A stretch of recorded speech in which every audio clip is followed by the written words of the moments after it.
Okay, here's the last question on that sheet. We've got someone standing on the edge of a high cliff, and the cliff is 20 meters high, throws a rock vertically with an initial velocity of 10 meters per second. How high does the rock go?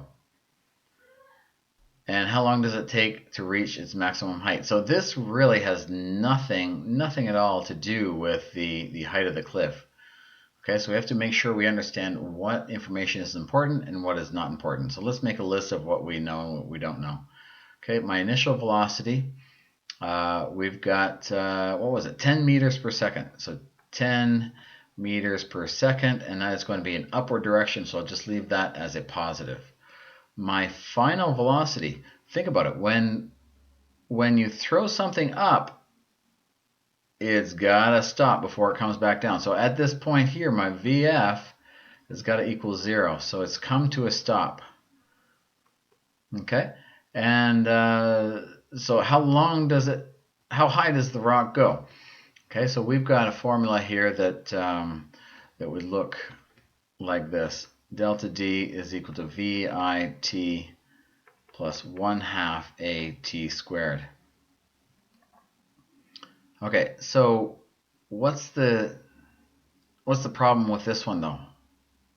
We have our VI, we have VF, and we have A, because that's our acceleration due to gravity.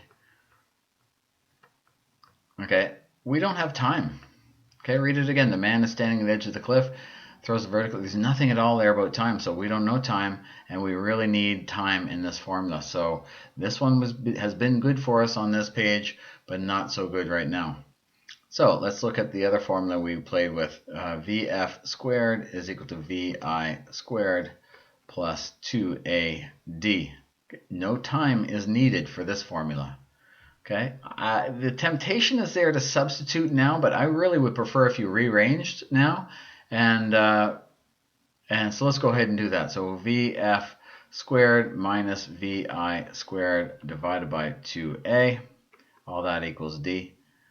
And that D will give us from here to when the VF was 0. So that'll give us our maximum height.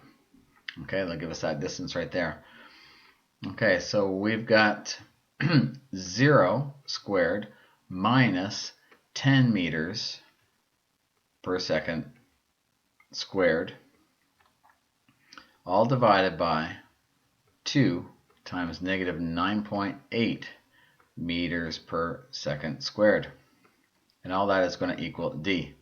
Okay, don't square that negative. That's not what's being squared. It's the value here is being squared. Okay, so pay attention to that one. So we've got minus 100 meters squared over seconds squared, all over minus 19.6 meters per second squared. All that equals D. You can see that we cancel out the second squared and the second squared in one of these with this one, leaving us with meters, which is good because that's what we're looking for. So let's go 100 divided by 19.6. Okay, we end up with 5.1. Okay, so 5.1 is our meter, so D is equal to 5.1 meters. And it's going to be up, and this is a positive 5.1 because this negative cancels with that negative, making a positive 5.1, which makes sense because we were looking at the displacement from here to up here, and we usually call that a positive value and down negative. So this is working out. Okay, so you'd highlight that some way, write a statement telling me what your final answer is, and so on. Okay, part B, how long does it take to reach this maximum height? Okay, so now that we have this displacement, we could plug it into another formula, and we could look at it this way. Simply enough, A is equal to VF minus VI all over T, and this will give us the how long. We could have done this initially to find T, and then used this formula here. Okay, so that was a possibility as well. But here we are. Let's rearrange this for time. And we have time is equal to my final velocity of 0 minus my initial velocity, which was 10, all over my acceleration, which is negative 9.8 meters per second squared. So here, good thing, the negatives cancel out because we don't want to deal with negative time.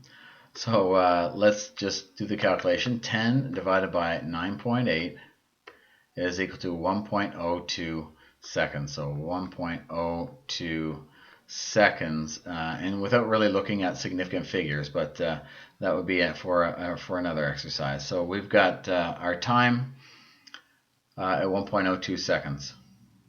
All right, so I think that's everything, and hopefully that helps.